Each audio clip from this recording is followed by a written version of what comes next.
This was from way back in 2016. Hi everybody, welcome. My name is Alckemy. Welcome to the channel. If you're new, then I invite you to stick around for today's lecture. It's probably going to be a shorter one than what I've done in the past, but if you want, you can leave questions and stuff in chat, and I will not be ignoring them, but I won't be responding until after, just because of the way that my brain works. Hey Fritz. But today we're going to be talking about the 5 most important skills to learn for music producers. I guess for like new music producers, right? Because like the knowledge base that you have is pretty much like infinite. So I'm going to wait just a couple more minutes for a couple more folks to show up. So grab yourself a cup of coffee or get yourself a snackums. And if you can, like the video or say hi or whatever. All those things are good. Your mic level is a bit low in comparison. It shouldn't be. I mean, I turned everything down. Hello, hello. No, yeah, it's fine. The music will be turned down significantly when I start. Snackage acquired. Okay,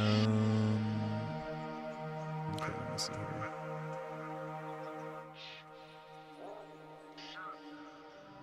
How's that? That should be... It shouldn't be, but it is still.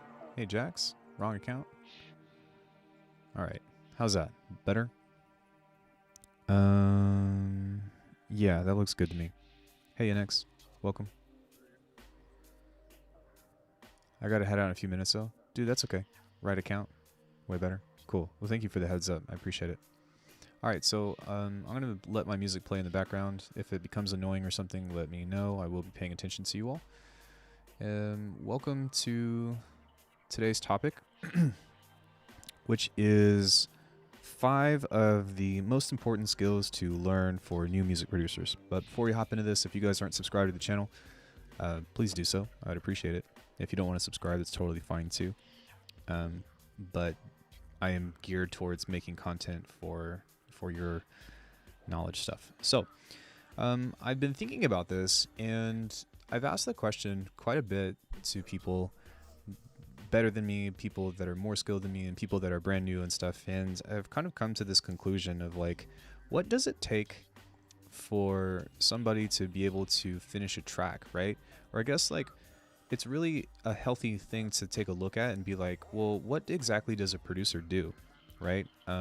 DJing is a completely different thing, which I'll talk more about here in the future. But DJing is not the same skill set as a producer, and what it means to be a producer, like from way back before, like DAWs and stuff, are completely different.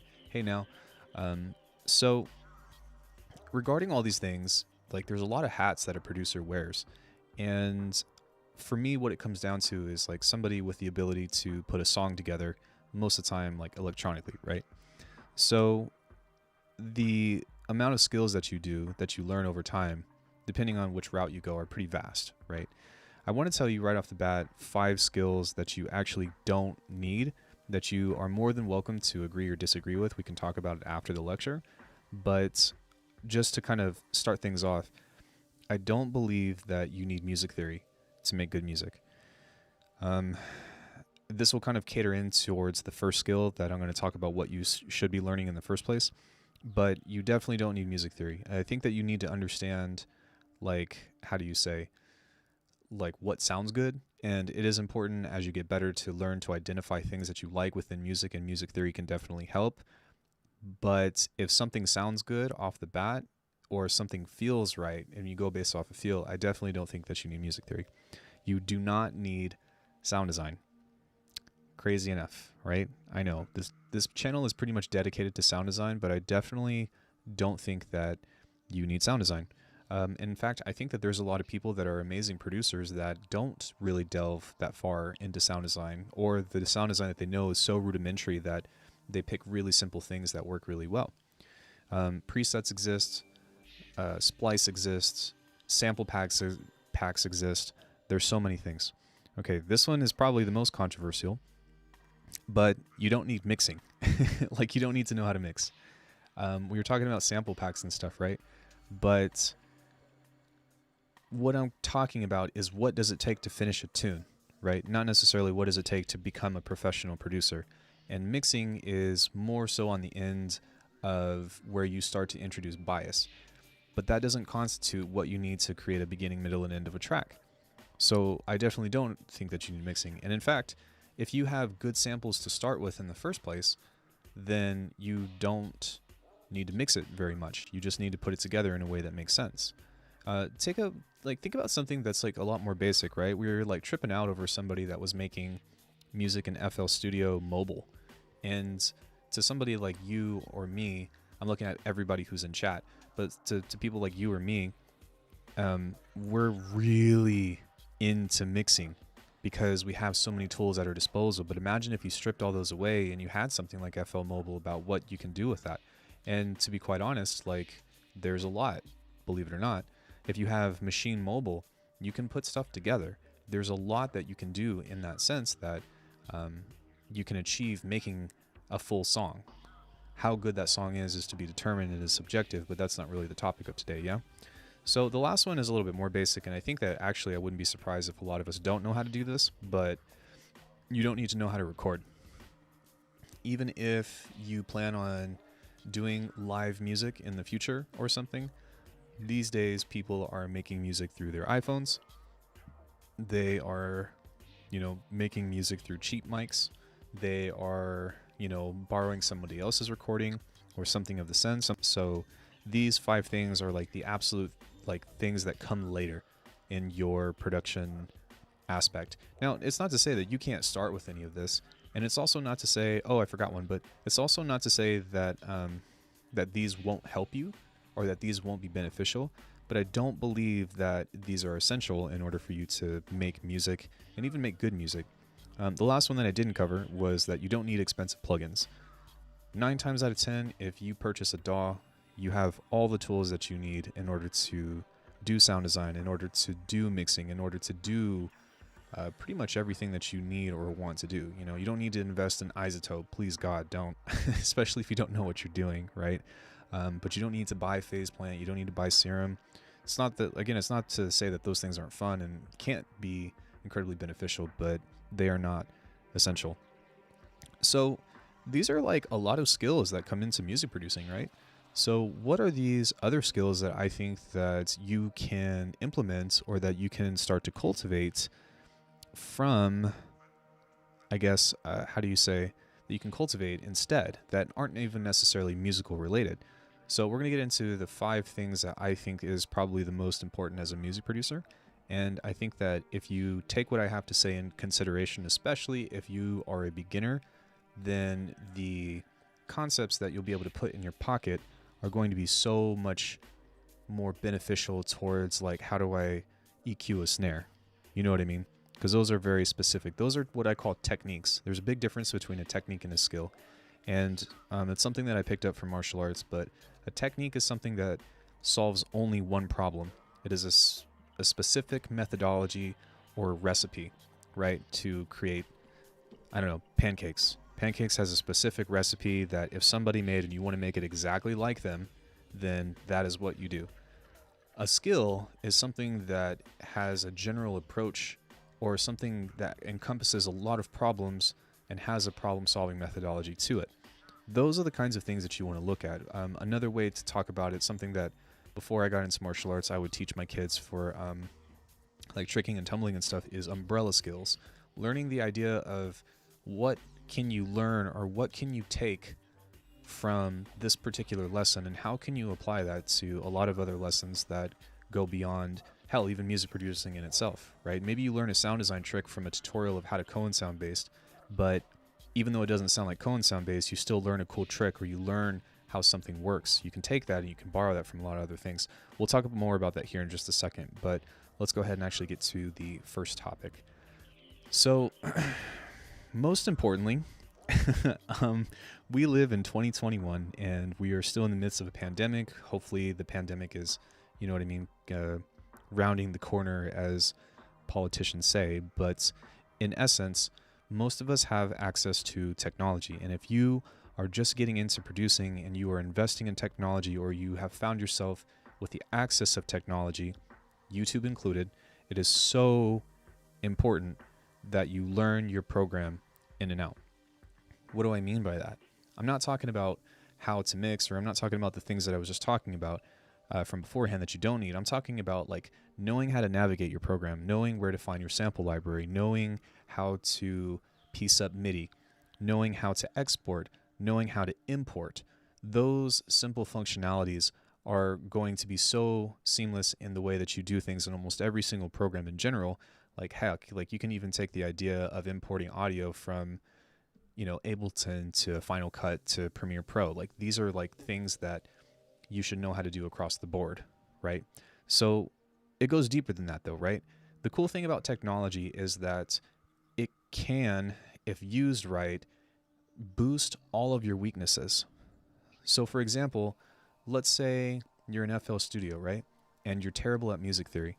Well, FL Studio has the ability to kind of have like these little scale things on the MIDI piano roll that will show you, you know, what keys go well together or what notes go well together. That's a piece of technology. Maybe you're trying to come up with a melody that has a rhythm, and you have like a scale in mind. Well, you can use an arpeggiator for that. You know, you can use these different tools and stuff. In essence, we only have 2 hands, but if you ever watch any of my tutorials, you'll find that I always use randomizers because that allows me to control multiple, I guess, parameters without having to actually touch the dial. So that's technology working for me. This can be done in so many different ways. You have trouble making beats, use a sequencer. You know what I mean? Like you have trouble like coming up with sounds in general, you can create something that's generative, maybe from like VCV Rack or something. So the technology is so vast and there's so many problems that you can use the technology to boost those weaknesses that you might have regarding what that is. I think that it's important to, like, while you're, you know, at the beginning stage or whatever, to learn what your weaknesses are and stuff. But 9 times out of 10, if you're not that good at something, there's a piece of technology that you most likely already own, assuming that you have a DAW, that can help improve that situation.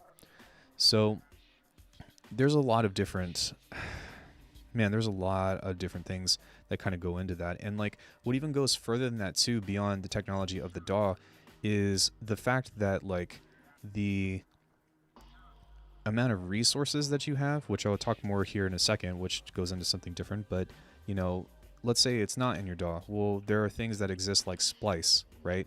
There are things like social media platforms that you can use to engage with other people in order to ask questions or in order to seek advice or something. So you really want to learn to use the technology at your fingertips as much as possible and try to be as adaptable as you can. You know, you're missing something, you know, let's say you need a preset for whatever. Yeah, you can go shopping or you can go find some free stuff, but it's either way, it still kind of goes into that same sense. Yeah. So the second thing, which goes before everything else, is the idea for gaining an ear for good music. I really want to say that, and this is a very like subjective comment, but I really want to say that like the music that you make is largely based off what you listen to. I mean, in essence, that seems to make sense, right? I'm sure that there's somebody out there that makes music that just, you know, comes from nowhere. But you really need to focus on gaining a good ear for music. You need to focus on hearing, on being aware of those things. You need to, instead of focus on, you know, the main things that pop out in your face, you need to try to develop a deeper sense of noticing nuance. Because those little details that you start to, I guess, notice or that you become aware of within other people's musics are things that you're going to want to incorporate within your own. And the first step to that is being able to hear it or being able to identify it. It goes beyond, how do I make this bass? Maybe somebody does a really cool transition, which we'll talk about here in a second, or they have this rhythm pattern. Well, those are the things that you can take with you and keep in your mindset without necessarily knowing how to do like the most amazing aspect of it. Or maybe that's something that you can practice the recreation of, and maybe, you know, of course it's not going to be as good, but you're going to have an ear for it. And by you trying to replicate those things, those are going to be how you identify or how you start to express your taste in music. I can't really express how important it is to have, like, quote unquote, a good ear for music. Like, you ever listen to somebody, and I might actually be one of those people, but you ever listen to somebody and maybe they have like a bunch of technical skill or something, but then you listen to their music and you're like, what? Like, how do you know this much, but your music sounds like this? I've seen that a lot of times. I'm not going to point anybody out because I don't want to talk bad about other people's music and stuff, but you can definitely tell that they have an undeveloped ear for that kind of stuff, that it's very unfocused in that sense. And so developing those kinds of things, developing that ear for music or those ears for melodies or like specific kinds of aesthetics are things that you're going to be able to help you figure out what you want to incorporate whenever you start actually getting inside of the DAW. So the third one is super, super important, is learning to research. Learning how to research. Now, I know that I touched on that a little bit with the idea of YouTube and all that other stuff. And it was something that we talked about last night, if any of you guys were in the stream with me. But learning to research is so flippin' important. Hello, Ektov. Knowing how to research is the golden, like, man, we live in such a golden age of information. And when you are first starting out, most likely the thing that, like, the first thing that you're going to look at whenever you get your hands on a DAW, if you're interested in making electronic music, is you're going to type in something like, hell, how to Noisia, how to Skrillex, how to Res, how to do all that stuff. And sometimes that can be beneficial, and that might get you, a certain amount of progress. But learning how to research and learning how to take information and use that to inspire you to explore is something that is so golden, and that applies to any skill set that you're trying to do today. Man, like, I can't stress this idea enough. It goes beyond, like, just learning how to do, how do I Skrillex or whatever, but if you are able to take a piece of information and instead of taking it for face value, you can start to practice it in different senses. Again, I kind of touched on this topic before, or this analogy, but let's say you are learning a sound design tutorial. Instead of getting so hung up with trying to copy the sound exactly and make it, be like, oh, it's this and this, sitting down and actually watching a piece of information and really understanding what sound that person is and why they're making that specific thing, instead of it being, oh, I am so dedicated towards making a specific sound that sounds like somebody else or whatever. I know I'm talking more about sound design, but the same thing applies, right? You have to remember that, for one, there's an art form, but two, there's so much that you can get from something like a YouTube video outside of like what the final result is in itself. And that's probably like the biggest note that I have for people that watch my channel, because I think that there's plenty of people out there that don't like the sounds that I make, or maybe they do. It doesn't really matter to me, but it's more so about exposing the information about how that works. But even still, you know, maybe you're learning music theory and you can't play what the people are doing, but maybe there's a riff in there, maybe there's a lick in there. That's something that you can still take. You can still be, you know, if my instructor used to say this all the time, but if you're learning information and you're a sponge and you dip yourself in a bucket of water, well, you can soak up some of the water, but if you're trying to carry it to another bucket, for one, the water is going to drip, and two, like there's going to be like a loss of information that carries over, because information, I guess, transferring of information is almost never one-to-one, at least like as far as our brains go. Like, yeah, our brains are supercomputers, but data loss happens all the time, right? It's just the way that we work. Also, like, learning to take information, I guess, like in a more general sense that like might not necessarily be related to your search topic. So like, let's say you're looking for something, try to keep yourself easily inspired. You know, let's say like there's a couple of artists that you look at and you're like, oh, how do I neurobase? And then on one end you look up this one person, and then like it's like how to do Cohen sound, and the next one is like how to ACOV, and you're like, I don't even know who ACOV is. You should still watch it. And furthermore, you should still maybe even look up that artist, because that might expose you, for one, to good music, but it might expose you to something that you might want to try to look further into. And the fact that, like, and I talked about this the last lecture that I did, but the fact that you can really reach out to people through Discord, through Facebook, through email, or whatever for private lessons, like, I mean, what more could you ask for, right? How easy is it that we have access to all these people right off the bat, and all we have to do is just talk to them and just be like, hey, do you do lessons? Yes, no. Do you know somebody that does? Do you know, can you point me in the right direction? Those things are so valuable. And in that sense too, like, books are still relevant if you're open-minded and like you are not, how do you say,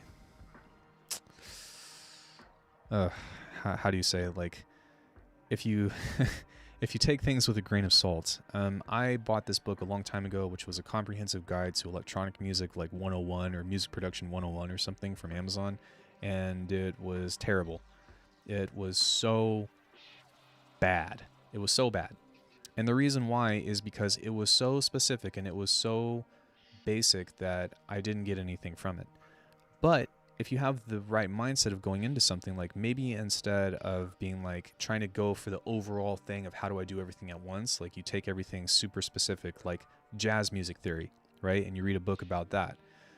Maybe you get through the book or something, but if you kind of take it more into specific direction, then I think that you'll actually pull a lot more from that. And I guess, like, to kind of finish up on this topic as well, don't worry about not having the same program. So like, let's say somebody's doing something in sound design or production related. You're in Bitwig, I'm in Ableton, yeah, whatever. Or someone else is in Reason. Try to find the things that you can translate and try to use those as places to explore. You don't have to have the same program in order to receive or to achieve the same results. It just might have to, you might have to get a little bit crafty with these things. And there are workarounds most of the time, 9 times out of 10. So yeah, you really want to make sure to invest your time into actual research. Now, like, of course, there's a matter of practicing in the DAW, but if you're able to actually research these topics, then you're going to, like, it's going to teach you to expose yourself to information and to become a sponge, because when you're learning, obviously that's what you want to do, right? Even if you don't remember it, just exposing yourself to the information is still just as good to me, because when you see it again, you're going to remember it in that sense, even if, you know what I mean, you're not able to practice it in your own mind or whatever.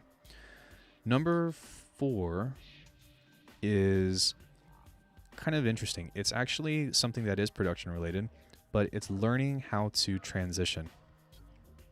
If you can't do anything, or like if you're going to study something in regards to music, learn how to transition, because if you can learn how to make good transitions, and I'm talking about like literal transitions, like doing a build up, making a riser or something, that will allow you to connect any idea that you have in the DAW to the next part that you want to write.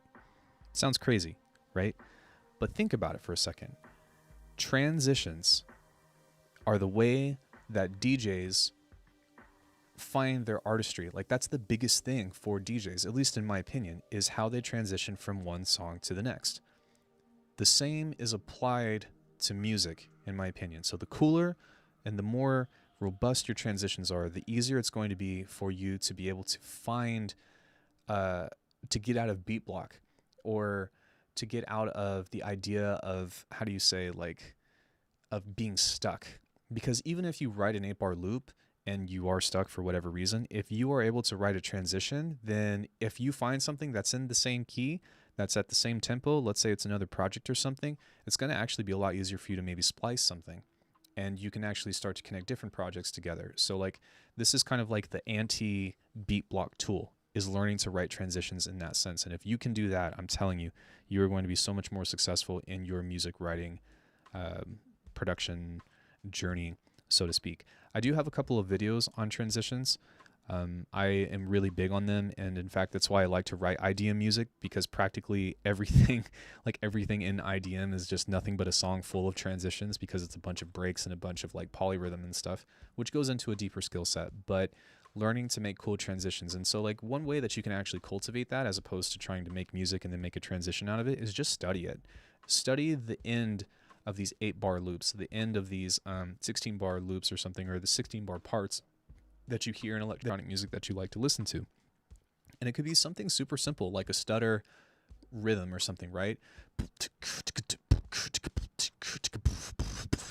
That's a transition. In typical or more contemporary music, they actually call it a turnaround. And I wouldn't necessarily say that like electronic music of today has something like a turnaround, but if you find something like that, or maybe you notice that there's a really long transition. So like Echo is a freaking amazing example of that. They'll do something that's really abstract, and then they'll go into really deep reverb of like almost silence. And then slowly they'll start to introduce the next idea, because their transition, even though it's a little bit longer, has more time and space for you to let the previous idea go while the next one is being fed to you. So these are things that I think that like are just incredibly invaluable for like any type of music that you want to make. So the final thing kind of goes into that idea of transitions, is probably like where you actually want to start. Beyond everything. Let's say like you're brand new to music and you have no idea where to start. The first thing that I would do off of anything is actually learn a song structure. And to me, a song structure is understanding what part is a beginning, what part is a middle, and what part is an end. And if you have a beginning, a middle, and an end, you have a complete song. Just about every form of media, even paintings, even visual stuff, has a story to it. And really what it is that you're doing, regardless of like your philosophy towards music or whatever, your song has an intro, your song has a middle part, your song has an outro. If there is a start time to your tune and there's an end time to your tune, that means that regardless of how well you pull that off, you've got a story. Learning how to place a song structure will allow you to pretty much create any genre. That sounds crazy, right? Well, if you keep your expectations at bay, and you don't get so concerned with, how something actually sounds or whatever, you can actually make any genre that you want. It's understanding the song structure, it's understanding the BPM, and then you can get further into building the aesthetic around it, right? But if you know how to make a drum beat, which will be the final thing that we'll talk about, which is an honorable mention. I'll talk about why I didn't mention that as one of the skills that you need to know. But if you have a drum beat that is pertaining toward your particular aesthetic, you just have to arrange it in such a way that starts, has some kind of middle interesting section, and then leaves. That's all you have to do. There are songs written with one note. There are songs written with a single melody that doesn't change. There are songs written with a single bass line that do not change whatsoever. And people love that music, particularly because repetition is an aspect of music. But you, like, if you just understand the idea of a structure, then you're already like putting yourself in the mindset of making music. So the cool thing about this too is that like I made a lecture earlier about how to plan a song, but if you start focusing on like the actual arrangement aspect of making a tune, then even if you don't know how to write music, you can still conceptualize, you can still storyboard. I think is a great analogy to say that. You can still storyboard with the type of music that you want to make, and you can include little notes, you know? So at the beginning, I write this little note. I'm like, at the beginning, I want it to be like super ambient or whatever, and then it's going to lead up into this crazy drum section or whatever. And I don't know how I'm going to pull it off, but that's the idea that I have. And then it's going to go into this crazy, beautiful musical part that's going to be the bridge. And now that I have that, I want to bring back elements of the first part into the second part, and that's going to be my second main section. And then I'm going to leave an outro with a crazy soundscape. There you go. You just wrote a tune. Is it on the DAW yet? No. But you've really kind of sat down and figured out something that you want to do for that, right? So it's an excellent way to organize, and it's also an excellent way for you to practice because, like I said before, if you're comfortable with knowing your technology and you use something like loops or you use something like pre-made sounds or whatever, all you have to do is take those sounds that you have access to and put them together. And that's it. And the song is already so much closer to being done. Now, to make it better, yes, that's where those things that we talked about, the implementation of mixing, the implementation of sound design. In any case, I actually feel like sound design is mixing to some extent, but you've already got everything together. So you're kind of in this position to where everything else becomes secondary because you know how to put something together. And let's say you've got a fluid access or a current access of a bunch of different samples and stuff, and you know exactly what you're looking for, then like, again, all you have to do is just put it together in such a way. So the honorable mention is putting drums together and our drum beats and stuff. And the reason why I didn't like mention this as one of the skills that you need to have, as helpful as it is, and it would be probably like a sixth if I were to mention that, but the reason why is because of loops and because of samples. So you theoretically do not need to know how to program drums if you know where to get your loops. And so, you know what I mean? I can't really say that you need to know how to do this stuff if you already have access to where people are doing it for you. There are MIDI packs. There are, Superior Drummer where things will already be completely done for you. There's even sampling, right? I mean, if you make house music or something, a lot of times like house tunes have their drums vanilla on their own to where you can literally just like cut them out and sample them and then use them for your own tune. Maybe you don't want to release a tune like that because of copyright issues, but it's definitely a way to practice. And we're not talking about releasing music, we're talking about making music, right? And when you're making music, anything goes because you're using it for yourself. So yeah, I guess like to kind of summarize, you don't need theory, you don't need sound design, you don't need crazy expensive plugins, you don't need to know how to make drums, what was the other thing that I said?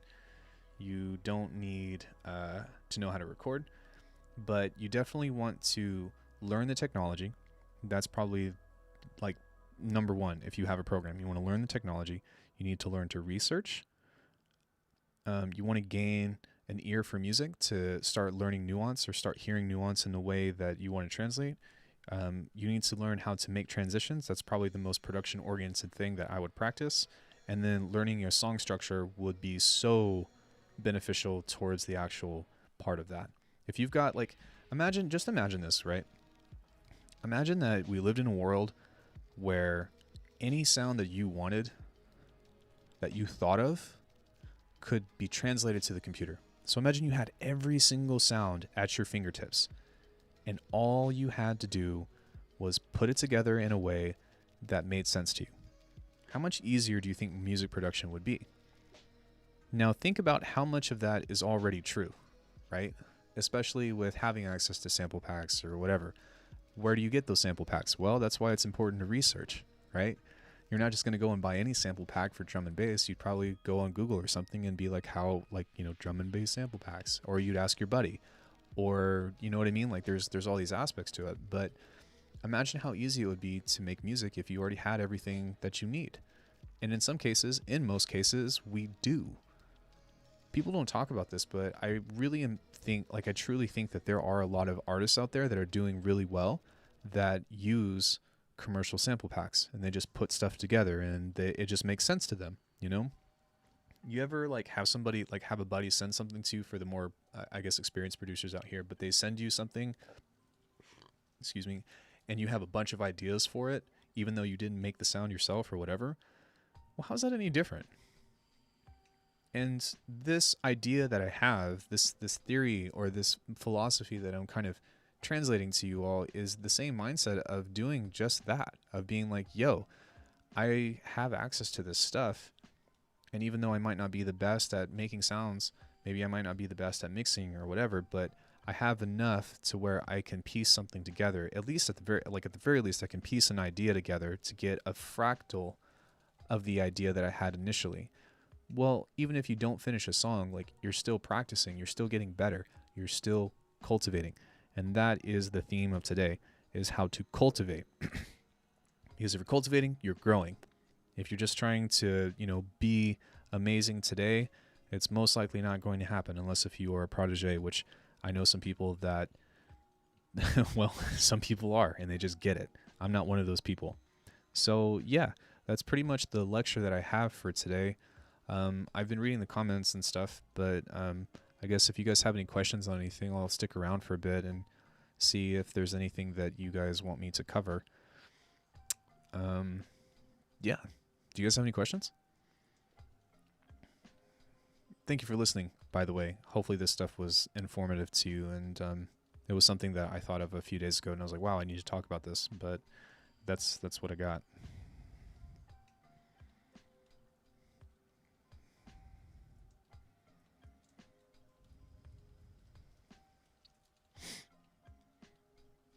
Cultivation.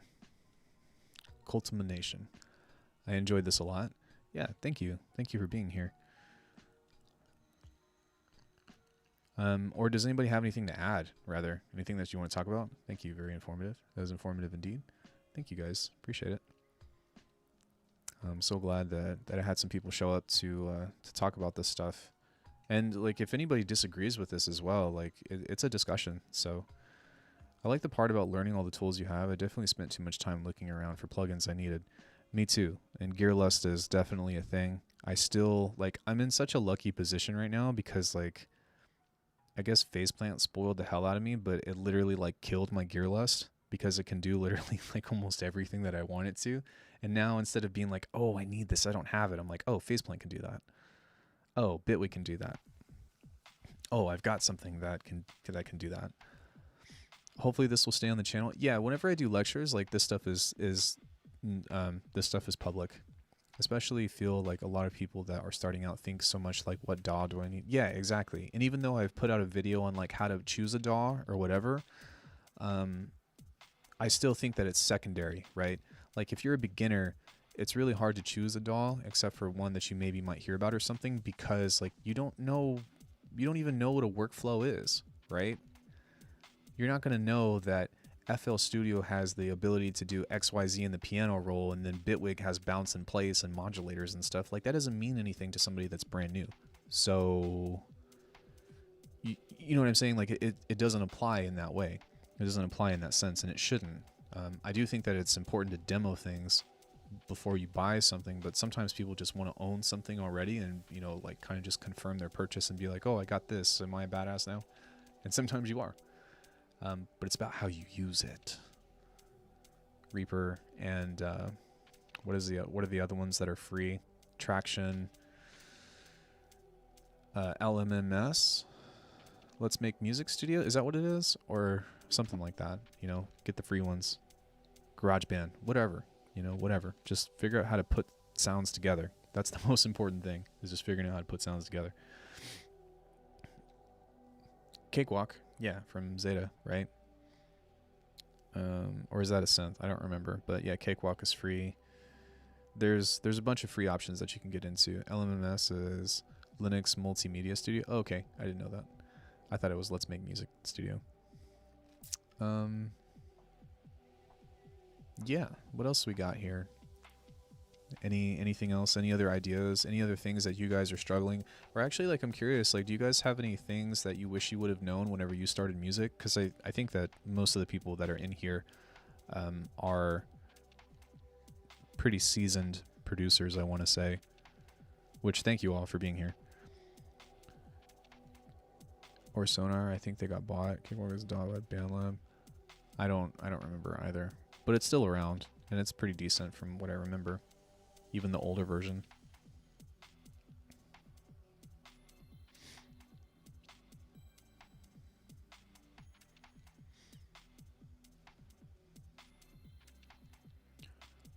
Bro, I cannot finish songs. Okay, so, like, me neither. But it's really important to take a step back and be like, look at your tune, right? Look at a tune that you're working on that like you still kind of like. What does it take for you personally? Like what would it take as far as Fritz to finish a tune? Pretend like you have everything that you need, right? Pretend like you've got all the tools or whatever, and let's just pretend that like even though you can't come up with an idea for a section or whatever, let's just pretend like you had it, right? Figure out what it is that you need and go by process of elimination. I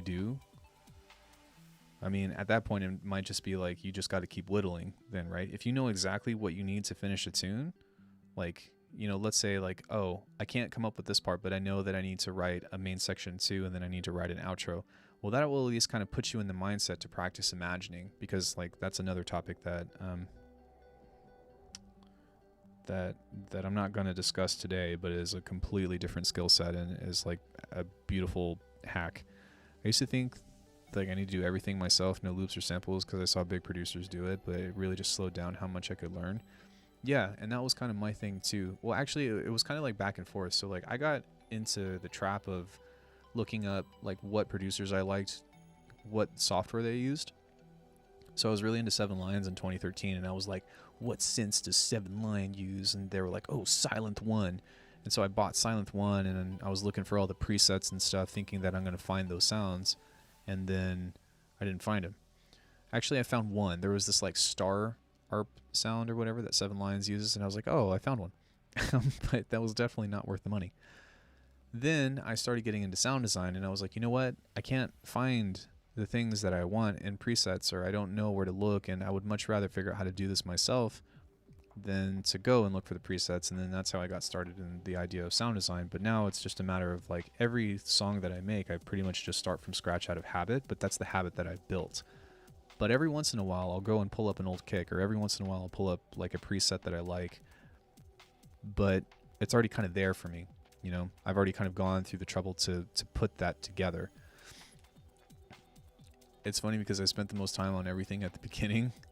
I mean, that's not a bad thing though, right? Like that's not a bad thing at all, but like you have to realize how many, like I said before, like how many hats you wear as a producer. There's so many different skills to cultivate, and there is no right or wrong. But at the same time, like, you know, how do you say like it's just a matter of how you put that stuff together. Who and which genre inspired you first? The first tune that I ever made was in the style of Flying Lotus. That was like the very first thing that that was the first piece of music that I ever put together. I wish I still had it because it actually wasn't that bad. It wasn't great, but it was on Machine. But then I started looking into like, okay, I want to do like bigger production stuff. I want to be like 7 Lions. And then I was like, I want to be like Frequent, and I want to do Neurohop. And yeah, and then from there, like my wants and stuff kind of just expanded. And then I bought a piano or like a keyboard, and then I was like, I want to learn how to make Castlevania type music and stuff. Hence, you know, if you watched the video that I put up recently. So yeah, there's a lot that goes into that. I want to get better at making drums, so I can do that, Jax. I make my own drums now, but it came naturally. Making drum samples is relatively low on the priority list, I feel like. Well, it's also like one of the fastest, I believe now. At least for me it is. Like DMTR changed my life when it comes to drums. I used to have a way that I put drums together, and like they worked for the type of sound that I was doing for my first EP. But from transitioning from, I guess, that kind of music to getting into the more heavy and experimental side of things, like he really showed me how to rearrange the formula that I had in such a way that it, for one, is more like foolproof, and two, really just makes your drums like punch to death. But now that I understand that, now that I kind of have that, I can kind of use that to pull back a little bit. So if I want to tone it down or I want to make those more mild, I've kind of seen both ends of the like extremities that I have a lot more control now, right? But for anybody that's wanting to do drums and stuff, I've got two major ones that you should look at. For one, it's how to make your drums knock, and then how to make your drums schmeck. The very first video, actually, that's on my YouTube channel is how to make like heavy drums. And if you go and you watch that video, that was way before I met DMTR, and you look at what I'm doing now, like it's not so different. It's just the rearrangement of effects that kind of like, you know what I mean, that constitute in such a way. And I'm using like Kick 2 now as opposed to Superior Drummer or Addictive Drums or whatever, but like it's still kind of like how to go about making your own drums. Do you have any specific synth? Guys, like, okay, since I have 20 of you here, just about everything you want to know is on my YouTube channel, as long as it's not like artist specific. Actually, I don't have a color-based tutorial. There's that. But if you want to learn how to make drums, I have videos for that. If you want to learn how to make basses, I've got that. If you want to learn how to make soundscapes, if you want to learn how to make pads, if you want to learn how to make glitches, everything is available for you on my YouTube channel. You just got to go and look those videos up. What about how to country? Oh, you weren't here for that last night. So all you have to do is give yourself an underbite and then sing about beer. All I gotta do is sing about beer. How do I generally learn how to properly mix and master my tunes? I watch videos on YouTube, and a lot of it is contradictory because everyone has different techniques and styles of mixing and mastering. I think the biggest thing with mixing and mastering is kind of like what we talked about before, of like learning how to pay attention to music, right? And then trying to incorporate some of those. I watched every episode of Pensado Plays. I don't know what that is. But it's really like, I think that mixing and mastering is more about learning your tools as opposed as it is to learning how to mix and master, right? So Into the Lair with Dave Pensado. Yeah, I don't know. So the same tools are used for metal as you would use for drum and bass, as you would use for house music, as you would use for that. But it's the settings, it's the amount of taste that you use that changes that, right? So going and taking into account what constitutes why you would mix something in regards to another thing, like, because that's what mixing is, right? Is like, in order for you to be able to mix, you have to have at least two elements together.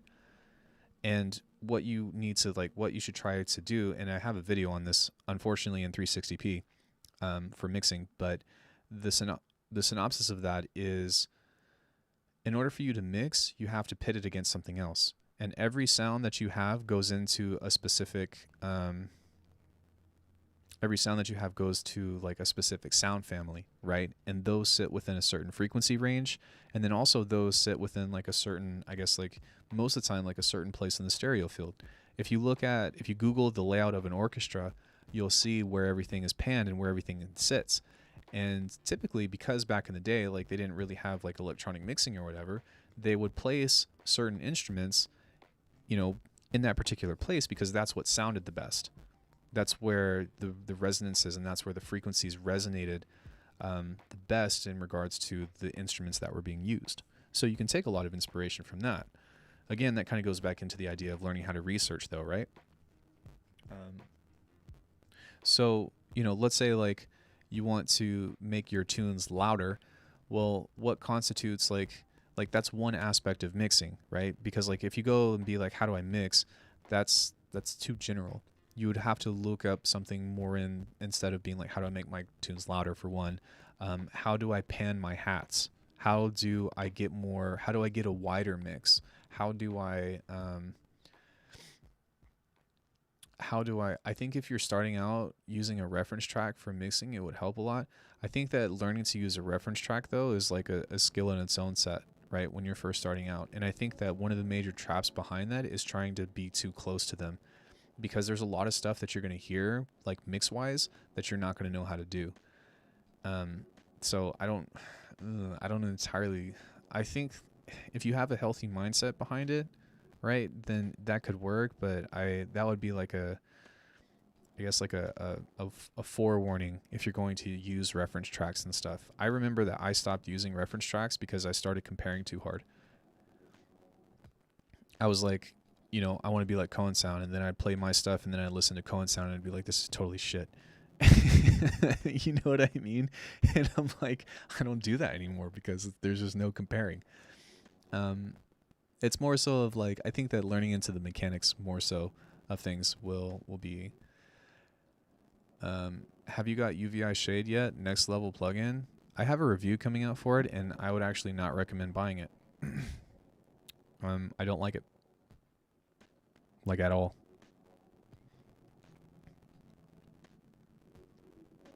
Hey, Zito, or is it Jito? Yeah, I don't like shade. There are way too many problems with it that piss me off. For how expensive the plugin is. Like, if you have FL Studio, okay, yeah, maybe I'd buy it, or Cubase. But Zitao, hi, sorry for the name butcher. But if you have Ableton, if you've got Bitwig, if you have something else with modulators, if you've got multipass, even, don't. Like, just don't. It's not worth it. Don't buy shade. Yeah, I bought shade with my own money, and they were like, some people were like, oh, it's the best thing ever, and I had to mess around with it, and I was like, this is absolutely useless to me, because there's so many other things that are free that can do it better. I don't like shade. Commit seppuku. What's UVI shade? It is it's a filter EQ from UVI, the same people that make Falcon. They dropped the ball, in my opinion. It looks nice, but the modulators on it suck. And that's why I don't like it.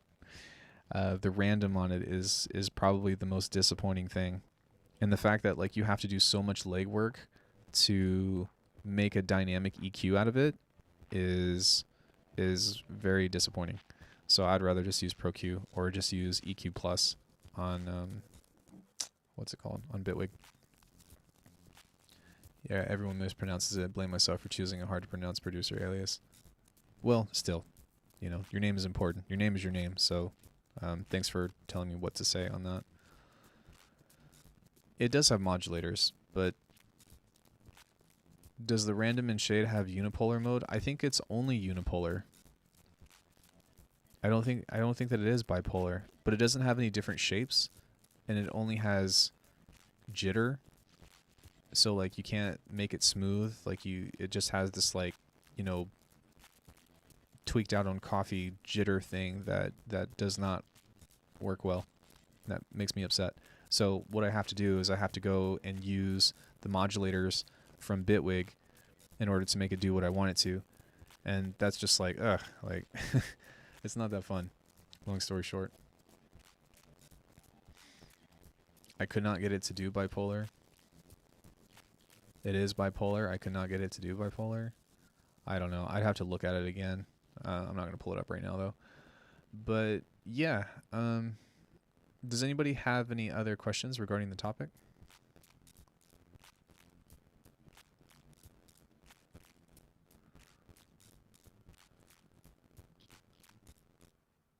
You couldn't get it to unipolar. I'll take a look at it later. Maybe put a message on it on Discord. That's okay. I was a little confused, though.